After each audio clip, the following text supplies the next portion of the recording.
welcome back to In the Garden. I am joined with Austin from Grange Co-op, and today we're talking about planting and growing garlic. Now, if you're an avid cooker like myself, you should add garlic to almost everything. So how do we get started on planting your garlic? So to start, you need to amend your soil before planting. I usually recommend at least 2 weeks in advance adding a little bit of either all-purpose fertilizer or maybe some bone meal, something that's high in phosphorus that's going to give the new roots a good healthy kick to make it through the winter. Garlic prefers a pretty alkaline soil, good pH, probably somewhere around 6.5 to 7. It likes rich soil, so adding compost and or manure such as steer manure, chicken manure, horse manure, whatever you have available will do nicely for your garlic.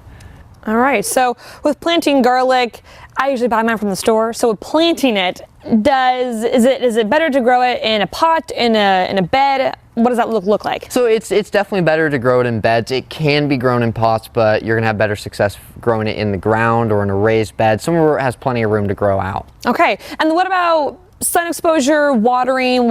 How much should we do of that? So luckily, since we plant garlic in the fall in our environment, it's pretty much just lives off of whatever water comes from the sky, whether it be rain or snow. In the spring, you'll definitely have to start bumping up the water as it gets a bit warmer, starts raining a bit less. As for sun exposure, it can be typically full sun is what you're looking for your garlic. Alrighty, and then when does garlic usually bloom? So it does bloom. It does not always bloom. Certain varieties may bloom here, others may not. They're not really grown for their bloom so much. They do produce the little unbloomed flower, I believe they call it a scallion, and you can just put it into your stir fry, add a nice garlic taste to it. They're great, but you do look to see those form probably around mid to late April in our area. And then how will you know once your garlic is fully grown? So you'll start to notice in the later spring, probably, around here it could be anywhere from late May to mid-June. I usually hold off as long as I can, make sure it's nice and ripe, make sure the skin's nice and firm.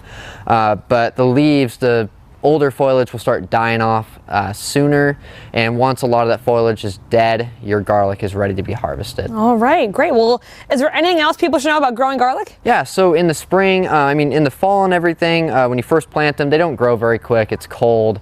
There's not much for them to do. They just kind of sit there, but once spring comes around, they really start to explode, produce more foliage. So at that time, it's really good to hit them with a high nitrogen fertilizer, something like this biofish or blood meal or anything else that's really high in nitrogen is going to give it a great kick and help it do well in the spring. All right, awesome. Well, if you guys want to start growing your own garlic instead of buying it from the store, of course, you can head to a Grange Co-op store to learn more information and to learn from the experts, or of course, you can head to our website for more information. Thank you so much for joining us in the garden.